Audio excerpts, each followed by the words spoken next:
Hello everybody, thank you for coming to my channel. I've put something out before about disinfecting your groceries, but I thought this was really good. You do not need to disinfect your groceries, but here's how to shop safely. So please listen because I found this to be very informative. Um, excuse me, the vast majority of countries under the lockdown. Okay, but here we go. What's the safest way to shop during the pandemic? They've asked infectious disease, virology, and food safety experts to share their tips. Okay, know the dangers. Focus on the people, not the food. Okay. Most people worry about the possibility of picking up the coronavirus from things like grocery store, conveyor belts, or cereal boxes. But every expert NPR spoke with agrees that the biggest risk when it comes to groceries is being inside the store itself with other people who may be infected. While it is possible to contract the virus from contaminated surface, the majority of transmission is probably going to be from respiratory droplets, which you're exposed to when you're around other people. Okay, that was from the virologist. All right, avoid crowds and shop quickly. Um, let's see. Might lead to a long line outside, but it's safer to practice social distancing. So that's why some stores are just letting a few people in at a time. Remember to stay 6 feet away from other people. Get in there and out of there as fast as you can. Be as efficient as possible. Have a list. Be respectful of other people and maintain your distance. They say to go ahead and wear your face covering. Given the growing evidence that people can shed the virus before they show symptoms, they might not know they're infected. And that's why the CDC recommends people wear cloth face coverings out in public. And some stores now require shoppers to wear them, not so much to protect you as to protect other people from you in case you're infected. Go alone. Don't bring your family. I've seen people bringing their whole families to the stores. If you don't need to, don't. It'll just it could potentially raise your household risk of infection. Um, if you have 3 people living together and all 3 people go to the store, even if all 3 people have a low risk of getting infected as an individual at an individual level, as a group, they've tripled their risk. Okay. Okay. Sanitize the carts and your hands. Make sure to sanitize the handles of your cart or your basket. Many stores will do this for customers now, but it doesn't hurt to bring your own hand sanitizer or disinfecting wipes if you have them. Make sure you're not touching your face, and then until you can sanitize your hands again. Don't use your cell phone while you're in the store because a phone is a great way to get your hands right up next to your face. Skip the gloves. Gloves are not magic. Okay, this is what I had to learn. Gloves don't make you invulnerable. As soon as you touch something with your gloved hand, that contamination is on the gloves. I've seen a lot of people wearing gloves out in public and trying to wear them all day and do a lot of normal activities like talk on their phone, potentially handle food that they're going to eat later with those gloves on. And that's not a good practice.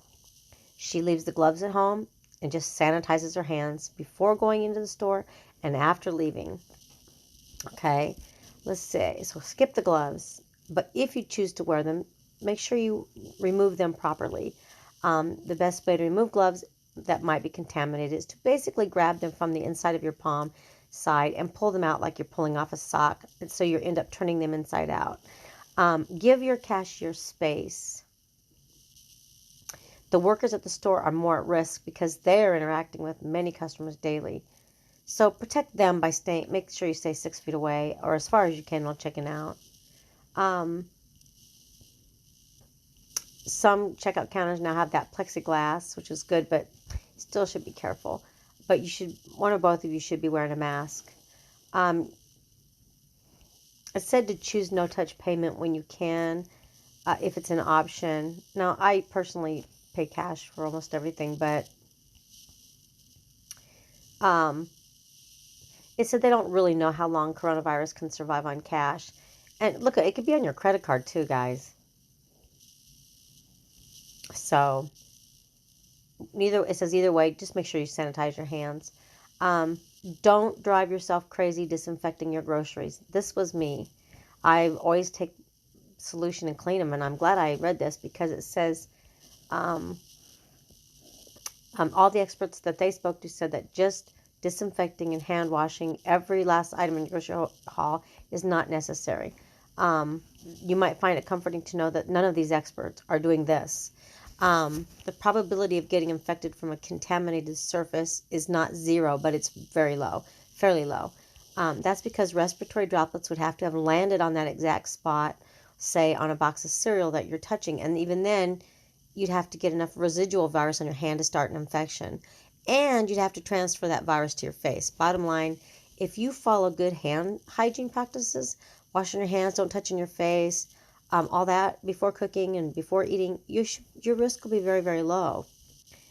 Time is really on your side here, because as soon as a virus lands on a surface, it starts to lose infectiousness. After 24 hours, the vast majority of virus is no longer infectious. After 72 hours, it's undetectable. So if you know you're not going to use a can of soup for 2 or 3 days, just put it away, wash your hands, and go about your day. And make sure you do wipe down your countertops after you unpack. If you're still worried, and if it's a food that doesn't need to be refrigerated, just leave it out for 24 hours. If you really want to wash your groceries, don't use disinfecting spray or wipes. This is what I was doing. If it somehow lessens your anxiety to wipe down every last jar of jelly, there's no harm in it. But he warns that stick to soap and water. A lot of the packaging that groceries come in is not really meant to be sprayed with disinfectant, and you could actually end up contaminating your food. Lovely. I use bleach. Jackie. The disinfecting sprays and wipes are meant to be used on hard surfaces like plastic and which would not include, plastics or cardboard used for food packaging. Rinse your fresh produce in plain water. Guys, you can eat your veggies, okay? Rinse your fresh produce in plain water and eat your veggies. Some people are advocating washing your produce in soap and water, but they say it's a bad idea because it's possible that if you ingest the soap residue, it could lead to diarrhea or vomiting. So your best thing to do is just to rinse your produce in cold water. You will be okay, guys. If it's an item with a tough skin, you can use a vegetable brush. Don't reduce your consumption of fresh fruit and vegetables.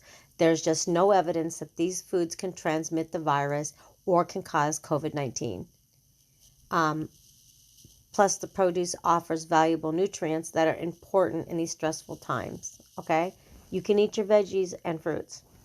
Should you shower or change clothes after shopping? I personally don't like to do a full decon when I get home from the store. I wash my hands. I'm not routinely putting my face and mouth all over my clothing. But if you have small children, you might want to consider otherwise, because little kids don't care where they put their mouths. So she said it comes back to natural personal comfort. If you feel more comfortable changing clothes and taking a shower after an errand, then do so. Or if you live with someone who's at high risk for severe disease with COVID-19, then showering and changing might be a reasonable precaution. You're still anxious? Just order online, okay? I'm skipping through a lot of this. You can pay ahead of time online and have the groceries delivered outside your door with no face-to-face contact. Just remember, while you're staying home safe, workers are putting themselves at risk to collect and deliver your food, so be sure to tip generously. As for what to do with unpacking those groceries, the same advice as if you'd went to the store yourself. Now, a word about frozen food. Some of you have asked if freezing the food kills the virus. The answer is no. Refrigerating or freezing would actually help the virus survive longer. That's why research labs freeze virus samples to preserve them. But if you're worried about handling a frozen dinner, just throw the packaging away and just wash your hands after you remove the food. Okay, guys? So I think that's pretty comforting, and I've learned through this little article. So stay safe.